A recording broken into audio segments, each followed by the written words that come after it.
सुजानगढ़ में एक अस्पताल था। पिछले कुछ दिनों से उस अस्पताल में लोग रहस्यमयी तरीके से मर रहे थे। सुबह के 5 बजे थे, तभी किसी के चिल्लाने की आवाज आती है और खून से लथपथ वार्ड बॉय की लाश मिलती है। जहां खून हुआ था वहां खून से सने किसी के बड़े बड़े पैरों के निशान थे। मौका वारदात पर पुलिस भी आ गई। आप तो नाइट ड्यूटी में थी, तो आपने कुछ भी देखा या नहीं सुना? हाँ, मैं नाइट ड्यूटी में थी, पर मैं अपने कमरे से रात को ही चली गई थी, क्योंकि एक मरीज का ऑपरेशन हुआ था और वो काफी सीरियस था। इसका खून किसने किया मुझे नहीं पता। मरने वाले वार्ड बॉय की किसी से कोई कहा सुनी हुई क्या? मैं नहीं जानती, मुझे नहीं पता। पुलिस वाले खून का सैंपल लेते हैं और बाकी फॉर्मेलिटीज और तहकीकात कर लाश पोस्टमार्टम के लिए लेकर चले जाते हैं। कुछ दिनों बाद कब्रिस्तान से एक चिन्ह अस्पताल में आ जाता है और वो एक लड़की का हाथ पकड़कर एक कमरे के अंदर खींच लेता है। उसी अस्पताल के वार्ड में नंदू चुपचाप अपने बेड पर बैठा था। वो एक दिन पहले एडमिट हुआ था। अचानक कहीं से जोर से आवाजें आने लगी। नंदू उठकर दूसरे बेड के मरीज राघव के पास गया। वो भी डर के मारे बैठा हुआ था। आपको कुछ पता है, इतनी अजीब कुटी कुटी सी आवाजें कहां से आ रही हैं? मैं तो उस दिन के मर्डर के बाद से सो भी नहीं पा रहा हूँ। उस दिन भी ऐसी आवाजें आ रही थी जैसे कोई तड़प रहा हो। आपने नर्स को नहीं बताया? बताया था, पर सिस्टर जूलिया ने कुछ नहीं किया। मैं जाकर नर्स के कमरे में देखता हूँ। वो जैसे ही नर्स जूलिया के कमरे में जाता है, तभी वहां एक खौफनाक दृश्य देखकर डर जाता है। वो एक भयानक जिन था और एक लड़की को चाकू से गोद रहा था। चारों तरफ खून का फव्वारा छूट रहा था। धूल भरे बड़े बड़े पैरों के निशान देखकर नंदू वहां से वार्ड की तरफ भागते हुए आता है और आकर बेड पर बैठ जाता है। आपके कमरे में एक घायल लड़की पड़ी है। मैं अभी वहां गया था तो एक लंबा चौड़ा और बेहद भयानक शक्ल वाला जिन उस लड़की को चाकू मार रहा था। तुम्हें कैसे पता कि वह जिन था? मैंने अरेबियन नाइट्स में वैसे ही जिन देखे हैं, इसीलिए शायद। ओह गॉड, ये क्या हो रहा है हमारे अस्पताल में? नर्स जूलिया तुरंत अस्पताल वाले कमरों को खबर करती है। जब तक अस्पताल वाले पहुंचते हैं, तब तक लड़की सिर्फ कब्रिस्तान वाला जिन कहकर लुढ़क जाती है। पुलिस आकर फिर छानबीन करती है। नंदू चुपचाप अपने बिस्तर में मुंह ढककर सो जाता है। ये कब्रिस्तान वाले जिन का क्या चक्कर है? सब चुपचाप खड़े रहते हैं। कोई कुछ नहीं जानता सिवाय नंदू के। पूछताछ करके पुलिस वाले चले जाते हैं। सिस्टर, मेरी तो जान निकल रही है डर के मारे। आप किसी से मत कहना कि मैंने किसी को देखा है। मैं इन चक्करों में नहीं फंसना चाहता। नहीं। आप डरिए नहीं, आपकी तबीयत खराब हो जाएगी। मैं कुछ करती हूँ। वो दरवाजा बंद कर देती है, परंतु तभी किसी के भारी कदमों के उस वार्ड में आने की आहट से सभी कांपने लगते हैं। वो आहट दरवाजे तक आती है, परंतु फिर वापस जाने की आवाज सुनाई पड़ती है। नर्स बाहर निकलकर देखती है तो दरवाजे पर लगा पीतल का क्रॉस बिल्कुल लाल हो गया था और धूल भरे पैर के निशान देखकर ही वो समझ जाती है कि ये जरूर कोई भूत प्रेत या चिन्ह ही है। थैंक गॉड, अभी तो शायद इसी क्रॉस ने हम सबको बचा लिया। अगले दिन ड्यूटी बदलते ही सुबह सिस्टर रोजी वार्ड में आती है। अरे सिस्टर, नमस्कार। कैसी आप? मैं बिल्कुल ठीक हूँ। आपकी तबीयत कैसी है? तबीयत तो ठीक है, पर रात को ठीक से सो नहीं पाया। आधी रात होती अजीब अजीब सी आवाजें आनी शुरू हो गई थी। मेरी तो डर के मारे जान ही निकल गई। अच्छा, उस मर्डर की वजह से आप डर गए होंगे। सिस्टर, मैं उस रात को नर्स के रूम में गया था, लेकिन उस कमरे में खौफनाक साहिब किसी लड़की को मारते हुए देखकर वहां से भाग चला था। हाँ, पुलिस तहकीकात कर रही है। मैडम, ऐसे मामलों में पुलिस कुछ नहीं कर पाएगी। इसे तो कोई पीर फकीर या तांत्रिक ही भगा सकता है। हाँ देखो अस्पताल वाले क्या करते हैं। तभी अस्पताल में मनोहर नाम का एक आदमी भर्ती होता है। अरे भाई, तुम्हें क्या बीमारी है? तुम किस वजह से अस्पताल में हो? मुझे बहुत तेज बुखार है। तभी नर्स मनोहर को दवा देने आती है। इतनी खूबसूरत नर्स को देखकर मनोहर का दिल मचल उठता है। मनोहर उसको देखकर बोलता है, वाह, आप तो बहुत खूबसूरत हैं। आपको तो देखकर ही मेरा बुखार उतर गया। क्या बोला? कुछ नहीं, कुछ भी तो नहीं। ये दवा खा लो, कल सुबह जब डॉक्टर आएंगे तो जो भी तकलीफ होगी बता देना। आपके हाथ से तो जहर भी खा लूंगा। अभी क्या बोला आपने? कुछ नहीं, मैं तो कह रहा था कि लाइए दवा खा लेता हूँ। सिस्टर रोजी गुस्से में पैर पटकती हुई वहां से चली जाती है। अरे राघव, ये तो एक नंबर का दिलफेक इंसान है। इसका नर्स पर ही दिल आ गया, बताओ। तुम्हें नर्स से ऐसे नहीं बोलना चाहिए। अगर गुस्से में आ गई ना तो ऐसा वैसा इंजेक्शन लगा देगी तो होश ठिकाने आ जाएंगे। अरे भाई, मैं किसी से डरता थोड़ी हूँ। तभी आवाजें आनी फिर से शुरू हो जाती हैं। इस बार मनोहर उठता है और बाहर नर्स के कमरे में जाने लगता है। दोनों से मना करते हैं पर वो नहीं मानता। वो जैसे ही नर्स के कमरे के बाहर जाता है, उसे अजीब घुटी घुटी सी आवाजें सुनाई पड़ती हैं। वो दरवाजा खोलकर झांकता है। तभी दो मजबूत हाथ उसे अंदर खींच लेते हैं।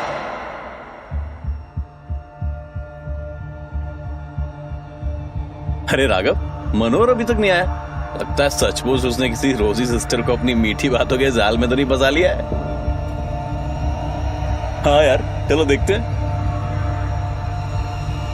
जैसे ही वो दोनों नर्स के कमरे में जाते हैं, बाहर से ही जोर जोर उठा पटक की आवाज सुनाई पड़ती है। अरे यार, उसी कमरे में तो अभी मनोहर गया था।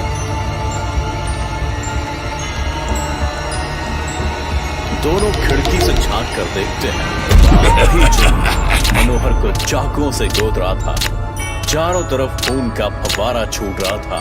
मनोहर जमीन पर बड़ा तड़प रहा था। अरे बाप रे, बचाओ, ये अस्पताल तो भूतिया है। मनोहर को मार डाला, अब वो किसी को नहीं छोड़ेगा। दोनों अस्पताल से निकलकर भागते हैं। अरे तुम दोनों कहाँ भागे जा रहे हो? अस्पताल का बिल कौन चुकाएगा? तुम भी हमारे पीछे आओ। नर्स के कमरे में जिन्न है। उसने आज एक नए भर्ती हुए मरीज का खून कर दिया है। क्या? रुको, मैं भी चलता हूँ। गार्ड भी उनके पीछे हो लेता है।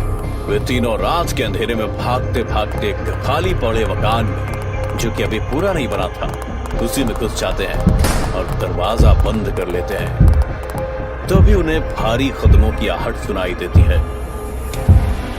अरे बाप रे, लगता है वो सूंघता हुआ यहाँ तक आ गया है। लगता है वो आ गया है। हाँ भाई, कोई आवाज नहीं करना। तभी दरवाजे पर उसके भारी कदमों की आहट सुनाई पड़ती है। आज तो मैं तुम सबको नहीं छोड़ूंगा। तुम लोगों ने मुझे देख लिया है और तुमने ही शोर मचाया था ना। तीनों एक दूसरे से चिपक कर बैठ जाते हैं। तभी भाग से दरवाजा खुलने की आवाज आते ही नंदू चौकन्ना हो जाता है। जैसे ही वो कमरे में घुसता है, तीनों उस पर हमला कर देते हैं। खूब गुत्थम गुत्था होती है। तीनों के एक साथ हमला करने पर घबराकर वो भागने लगता है। तभी नंदू के गले में पड़ी ताबीज उस जिन्न से टकरा जाती है, परंतु तभी सब आश्चर्यचकित हो जाते हैं। जिन्न उस ताबीज के छूते ही ऐसे छिटकता है जैसे उसे करंट लग गया हो। हैं? ये क्या हुआ? तुम अपने गले से यह धागा निकाल कर फेंक दो। कौन सा? ये ताबीज? नहीं, मैं तो इसको नहीं निकाल सकता। तो मेरी माँ ने मुझे बचनाया था। नंदू, अभी भी पकड़ लो। झट से तीनों एक दूसरे का हाथ थाम लेते हैं। तब तक ये ताबीज निकाल कर उस जिन्न के ऊपर फेंक दो। नंदू बड़ी सावधानी से ताबीज निकालकर उसके ऊपर फेंक देता है। अचानक ये क्या किया तुमने? मेरी सारी शक्तियां खत्म कर दी। मेरे वाला, मुझे माफ करना। नंदू उसको शिथिल होते हुए देखकर तावीज उसके ऊपर रख देता है। तीनों बाहर निकलकर तुरंत लकड़ियां इकट्ठा करते हैं और आग जलाकर उस शिथिल पड़े चिन्ह को उसी में झोंक देते हैं। रात का अंधेरा खत्म होने वाला था। वो धूं कर उसमें जलकर खाक हो जाता है। देखते ही देखते वो चिन्ह आग में झुलसने लगता है। नंदू भाई, आज तुम्हारी इस ताबीज ने हमारी सबकी जान बचा ली। हाँ भाई, ये जिन्न पिछले हफ्ते 3 खून कर चुका है। चलो जल्दी से अस्पताल, नहीं तो मुझे नौकरी से निकाल देंगे। अब जान बच गई है तो रोटी भी तो कमानी पड़ेगी ना। बेकार में उस बेचारे मनोहर को अपनी जान गंवानी पड़ी। कब्रिस्तान वाले चिन्ह से अब अस्पताल वालों को छुटकारा मिल जाता है। छोड़ो मुझे जाने दो, मुझे मत मारो। मैंने क्या बिगाड़ा तुम्हारा? अनूप हाथ जोड़कर विनती कर रहा था, पर फिर भी कोई उसे मारे जा रहा था। बचाओ, बचाओ! वो चिल्लाए जा रहा था। फिर तभी झटके से उसकी नींद खुली। उसने खुद को बेड पर पाया। वो पसीने पसीने हो चुका था। उसने साइड टेबल पर रखे टिश्यू बॉक्स से टिश्यू निकालकर अपना पसीना पोंछा। वो बहुत घबराया हुआ था। उसने अपने सीने पर हाथ रखा तो पाया उसका हार्ट बहुत ही अबनॉर्मली बीट कर रहा था। कभी बहुत तेजी से तो कभी एकदम रुक जाता। वो विंडो पर जाकर पर्दा हटाकर फ्रेश एयर को महसूस करने लगता है। अनूप मुंबई के एक मल्टी स्टोरी बिल्डिंग में 2 BHK रेंटेड फ्लैट में रहता था। हर्ष उसका फ्लैटमेट था। दोनों 2 साल से साथ रह रहे थे। विंडो पर खड़े खड़े अनूप को हर्ष का ख्याल आया। बहुत लेट हो गया है, पता नहीं हर्ष आया है नहीं, देखता हूं जाकर। उसने जाके हर्ष के रूम का दरवाजा खोला, लेकिन वहां कोई नहीं था। बस जमीन पर एक सूटकेस पड़ा था। इतना लेट कैसे हो गया इसे? हमेशा तो अब तक आ जाता था। और ये सूटकेस? क्या हर्ष कहीं जाने वाला है? मुझे फोन करना चाहिए उसे। वो अपना फोन ढूंढने लगता है। साइड टेबल पर मोबाइल तो नहीं था। उसे याद था कि उसने वही रखा था। फिर उसने ड्रेसिंग टेबल पर देखा। मेरा फोन कहां चला गया? यही तो रखा था। तभी एक आवाज आती है। उसे एहसास होता है कि उसका दरवाजा कोई खोल रहा है। दरवाजा खुला और फिर बंद भी हुआ, पर उसे कोई दिखाई नहीं दिया। तभी पीछे से किसी की आवाज आई, चीखने और चिल्लाने की। उसने पलट कर देखा। ये क्या? ये सूटकेस तो उसने अभी थोड़ी देर पहले हर्ष के रूम में देखा था। ये यहां कैसे आ गया? मैं तो नहीं लाया। तभी उसने आवाजों पर फोकस किया। वो सूटकेस में से आ रही थी। वो डर गया। डर के मारे वहीं बैठ गया। अपने कान पर हाथ रख के आवाज को इग्नोर करने की कोशिश कर रहा था और खुद को समझाने की कोशिश करने लगा। रूप, डरो मत, अभी तू अकेला है। ऐसे डरेगा तो क्या होगा तेरा? संभाल खुद को। जब उसने कान पर से हाथ हटाया तो आवाज बंद हो चुकी थी। उसने सोचा ये उसका वहम है। उसे याद आया कि एक बार पैकिंग करते वक्त घर पर उसके व्हीलर में एक पपी घुस गया था। तो कैसे व्हीलर अपने आप चल रही थी? इस बार भी व्हीलर में पक्का कुछ घुस गया होगा। फिर सूटकेस के पास गया।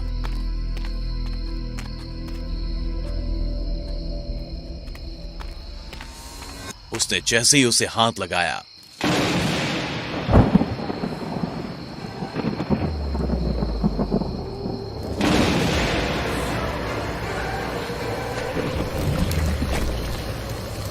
अब तो अनूप का डरना बनता था। तभी उसने देखा सूटकेस से खून निकल रहा था और अचानक सूटकेस खुलता है और उसमें उसे खुद की लाश दिखाई देती है।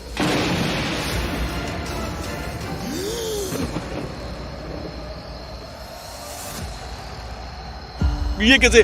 मैं कब मरा? कैसे मरा? और मेरी लाश के टुकड़े टुकड़े कैसे किए? तभी उसके सिर में बहुत तेज दर्द होता है और वो सर पकड़कर बैठ जाता है। उसे याद आने लगता है, थोड़ी देर पहले हर्ष नहीं तो मारा है उसे। तकिए से उसने मेरा दम घोटा था। उसके बाद चॉपिंग नाइफ से उसने पहले मेरे पेट पे मारा और फिर पूरी बॉडी पर जहां तहां मारने लगा। तभी उसे हर्ष की आवाज आती है। ये अनूप की लाश को ठिकाने लगाना पड़ेगा अब। बड़ा आया मेरी गर्लफ्रेंड पे लाइन मारने वाला। देख, मैंने तुझे ही मार डाला। अब आत्मा बनकर दूसरी आत्माओं को लाइन मारना।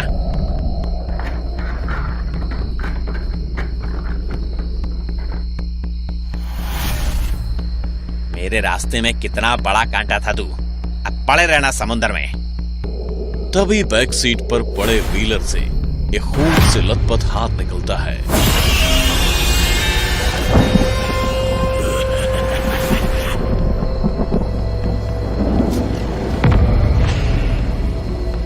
तुझे क्या लगा तूने यहाँ कहानी खत्म कर दी?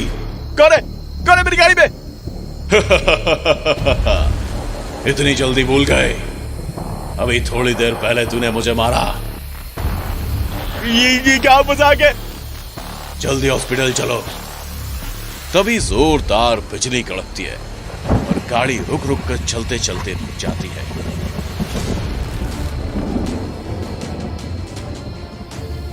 हर्ष गाड़ी स्टार्ट करने की कोशिश तो करता है, पर गाड़ी स्टार्ट नहीं होती। गाड़ी अचानक स्टार्ट हो जाती है और फिर इतनी तेजी से चलती है कि हर्ष को कुछ भी दिखाई नहीं देता। और फिर जब गाड़ी रुकती है तो वो एक हॉस्पिटल के सामने खड़ा रहता है। हर्ष इधर उधर देखता है और गाड़ी चलाकर जल्दी से समुंदर की तरफ जाता है। समुंदर के ऊपर पुल पर हर चीज नॉर्मल हो जाती है। हर्ष पीछे पलटकर देखता है तो व्हीलर वैसे ही रखा रहता है जैसा उसने रखा था। वो गाड़ी से निकलता है तो बस समुंदर की आवाज सुनाई देती है उसे। वो सोचता है, एक तो आज इतना बड़ा कांड कर दिया और ऊपर से शराब, ये सब उसी का नतीजा है। मैं भी फालतू में डरा था। फाइनली मुझे तुमसे मुक्ति मिल जाएगी। जा रूप, चैन से रहो समुंदर में। वो सूटकेस को उठाकर समुंदर में फेंक देता है और कार ट्रंक को खोलकर एक और सूटकेस निकालकर समुद्र में फेंक देता है।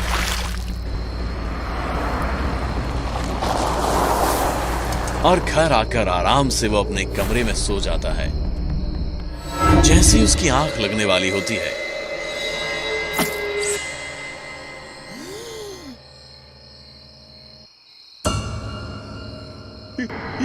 ये ब्लड कहां से आया?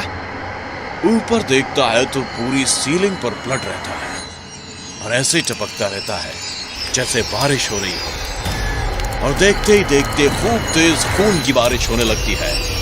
डर के मारे हर्ष का बुरा हाल हो जाता है। वो अपने रूम से दौड़ता हुआ बाहर हॉल में आता है तो देखता है कि बारिश भी उसका पीछा कर रही है। तभी पीछे से कोई आकर उसे अपने साथ छाते में ले लेता है। थैंक यू यार। पता नहीं कहां से घर के अंदर ये बारिश हो रही और तो और मैं पागल हो गया हूं। मुझे ऐसा क्यों लग रहा है कि खून की बारिश है ये? हाँ, ये खून की बारिश है। जो खून अनूप के रूम में फ्लोर पर पड़ा था, ये वही खून है। हो ही नहीं सकता। ध्यान से देखो। हर्ष पीछे मुड़कर छाता देने वाले को देखता है। वहां से कोई और नहीं दिखता, पर जैसे ही उसकी नजर नीचे जाती है वो झटके से दूर भागता है। वहां वही सूटकेस रखा है। अब हर्ष इतना डर जाता है कि गिरते पड़ते दरवाजे की तरफ भागता है और दरवाजा खोल के लिफ्ट की तरफ जाता है। वहां दोनों लिफ्ट की बटन दबाता है पर एक भी लिफ्ट उस फ्लोर पर नहीं आती। वो पीछे मुड़कर देखता है तो वही सूटकेस उसे आता हुआ दिखता है। वो जल्दी से सीढ़ियों की तरफ भागता है। जल्दी जल्दी में वो सीढ़ियों पर गिर भी जाता है, फिर भी खुद को संभालते उठता है और तेजी से नीचे की ओर उतरता है। तभी उसे नीचे से सूटकेस आता हुआ दिखाई देता है तो हर्ष ऊपर की तरफ भागने लगता है। वो डर के मारे कब 18वें फ्लोर के टेरेस पर पहुंच जाता है उसे पता ही नहीं चलता। वो वहां जाकर पीछे देखता है तो उसे कुछ दिखाई नहीं देता और जैसे ही सामने देखता है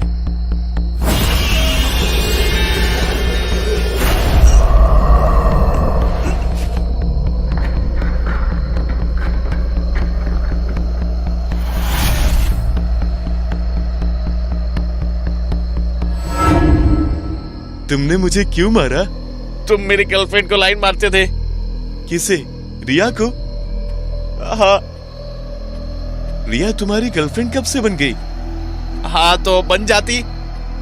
तभी हर्ष के गाल पर एक जोरदार थप्पड़ पड़ता है। ये थप्पड़ मारा था रिया ने। तुमने ऐसा सोच भी कैसे लिया? अगर तुम शांति से मान जाती तो क्या हो जाता? बस तुमसे फ्रेंडशिप ही तो करना चाहता था। और मैं नहीं मानी तो तुमने मुझे मार दिया। नहीं, मैंने तुम्हें नहीं मारा। मैं तो बस तुम्हें समझाना चाह रहा था। और समझाते समझाते मुझे धक्का लग गया और टेबल के कॉर्नर से लग के मेरा सर फट गया। दरअसल अनूप को मारने के बाद हर्ष रिया से मिलने गया था। बात करने के दौरान वो उसे पकड़ के समझाने की कोशिश करता है, पर रिया उससे खुद को अलग करना चाहती है और इसी बीच उसे धक्का लग जाता है। हॉस्पिटल ले जाने के बजाय वो सोचता है कि दोनों बॉडीज को वो समंदर में फेंक देगा, और उसने ऐसा ही किया। मैं तुम्हें मारना नहीं चाहता था। तो मुझे हॉस्पिटल लेकर जाने की बजाय समंदर में ले जाकर फेंक दिया। सॉरी रिया, मेरे कारण तुम हर्ष से मिली और तुम्हारे साथ ये सब हो गया। पर जिंदा तो ये भी नहीं बचेगा। हर्ष अपने आप उड़कर टेरेस की रेलिंग पर खड़ा हो जाता है। मुझे मत मारो, मुझसे गलती हो गई, बहुत बड़ी गलती हो गई। अगर तू रिया को हॉस्पिटल ले जाकर बचा लेता तो मैं तुझे छोड़ भी देता। इसीलिए मैंने उस वक्त हॉस्पिटल के सामने गाड़ी रोकी थी, पर तब तक बहुत देर हो चुकी थी। मैं डर गया था। तो अब तू मर। हर्ष ऊपर से कूद जाता है और मर जाता है। उसकी मौत के बाद रिया और अनूप की आत्मा को मुक्ति मिल जाती है। श्यामपुर बड़ी आबादी वाला एक पिछड़ा हुआ गांव था। वहां के आदिवासी सीधे साधे थे। उनमें से कुछ ने शहर भी देखा था, पढ़ाई भी की थी, लेकिन फिर भी कोई अभाव में नहीं जी रहा था, क्योंकि उस गांव में एक तांत्रिक बाबा महीने में एक दिन अमावस्या को गांव आते और सबकी हर मनोकामना पूरी करते। पर कहते हैं ना कि लालच की कोई सीमा नहीं होती। लालच व्यक्ति को कम से कम समय में या कम से कम मेहनत में ज्यादा से ज्यादा धन और भौतिक सुख सुविधा की चाह में कुछ भी कर गुजरने को प्रेरित करता है। ये बाबा ऐसे कैसे चमत्कार करते हैं? इस उत्सुकता से वहां जाकर वो देखने लगा। एक एक की बारी आती गई। लाइन में खड़े पहले दंपत्ति बाबा के चरणों में प्रणाम करते हुए, बाबा जी, हमारी 3 बेटियां हैं, आप एक बेटा दे दीजिए। तो दोस्तू। लाइन में खड़ा अगला लड़का आगे आते हुए, बाबा जी, शहर के कॉलेज में मुझे एडमिशन लेना है, 1 लाख रुपए चाहिए। निश्चिंत होकर जाओ, तुम्हारे पिताजी की आज ही लॉटरी लग जाएगी। लाइन में खड़ा अगला किसान, कोटि कोटि प्रणाम बाबा जी, मुझे बस बड़ा सा घर और खलिहान से भरा भरा अनाज का ढेर चाहिए। बाबा जी ने जो कहा वो भगवान के शब्द थे, यानी हर हाल में पूरा होना ही था। मनीष बाबा के पास अपनी बारी में पहुंच गया, झुककर नमस्कार करता है। बाबा, आप मुझे ये सिद्धि बताइए जिससे आप लोगों की इतनी मदद करते हैं। बेटा, जो चाहते हो मांग लो। अब मेरा मकसद लोगों की मदद करना ही है। बाबा जी, आप मेरी भलाई के लिए मुझे अपनी सिद्धि दे दो। ये संभव नहीं है। बाबा ने उसे समझाने की बहुत कोशिश की, पर मनीष ने भी जिद ठान ली थी। लगता है बाबा जी मुझे कुछ नहीं बताएंगे, अब मुझे ही खुद करना पड़ेगा। मनीष भीड़ के खत्म होने का इंतजार करने लगा, और फिर जब बाबा जी जाने लगे तो वो उनका पीछा करने लगा। लंबा रास्ता, काली सनसन करती अंधेरी रात, बड़ी डरावनी और दुर्गम पथरीली पगडंडी, उस पर घनघोर जंगल। फिर बाबा चलते चलते अचानक गायब हो गए। ये बाबा जी कहाँ गए? लगता है मुझे खाली हाथ लौटना पड़ेगा। वो निराश लौट आया। ये सिलसिला 3-4 अमावस्या तक चला, लेकिन मनीष अपनी जिद पर अड़ा रहा। एक बार फिर जब बाबा जी आए तब मनीष उनके पास पहुंच गया और जिद करने लगा। बाबा जी, मैं कुछ भी करने के लिए तैयार हूं, मुझे बस सिद्धि चाहिए। बहुत बार रिक्वेस्ट करने के बाद बाबा जी ने सिद्धि देने की बात स्वीकार कर ली। तुम एक नवजात बच्चे को कहीं से लेकर आना, ध्यान रहे नवजात ही होना चाहिए। 2-3 महीने की मेहनत के बाद उसे हॉस्पिटल से एक अनाथ नवजात बच्चा मिल जाता है। अगली अमावस्या को जब बाबा जी आते हैं तो मनीष बहुत खुश होते हुए नवजात बच्चे को लेकर बाबा जी के पास पहुंचता है। बाबा जी, मैं आपके कहने पर ये नवजात बच्चा ले आया, पर आप तो 3 दिन बाद आए। मैं ऐसा क्या कहूं कि इसका इरादा बदल जाए। तुम इसे प्यार से पाल पोस कर बड़ा करो, फिर इस बच्चे को लेकर आना। बाबा जी ने सोचा था शायद कुछ समय बाद इस मनीष का विचार परिवर्तित हो जाएगा। मनीष उस बच्चे को बड़ी ईमानदारी से पालने लगा। बच्चा 2 साल का हो गया। उसकी हर इच्छा वो पूरी करता था। बच्चे की परवरिश करने में उसके काम धंधे बंद हो गए। वो कर्जे में डूबने लगा। अब बच्चे की उम्र 5 साल हो गई। अब वो बच्चा अपनी पसंद की मांग करने लगा।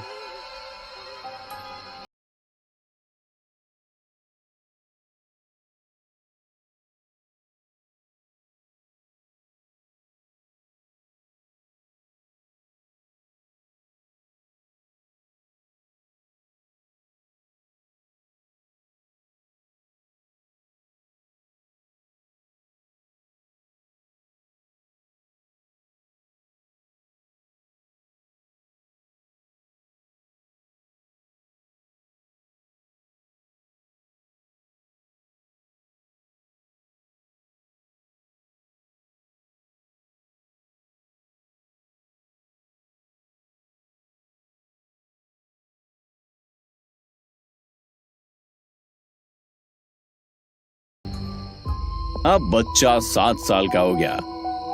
मनीष बाबा जी से मिलने गया। बाबा जी, मैंने बड़ी निष्ठा और प्यार से उस बच्चे को पाल पोस कर बड़ा किया है। अब वो 7 साल का हो गया है। मेरे लिए क्या आदेश है? बाबा बड़ी असमंजस की हालत में थे।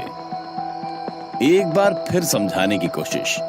मनीष, तुम जिस चीज को पाने की चाह रखते हो वो बड़ा शाप है। उसमें तुम जीते जी नरक भोगोगे। जिस बच्चे को तुम पाल रहे हो जरा उसके बारे में तो सोचो। उस प्यारे बच्चे के साथ जिंदगी जियो और सिद्धि के बदले जो चाहिए वो मांग लो। लेकिन ऐसा लग रहा था कि मनीष के दिमाग में दुर्भाग्य बैठ गया था। वो ना तो कुछ सोच सकता था और ना ही कुछ सुनने की हालत में था।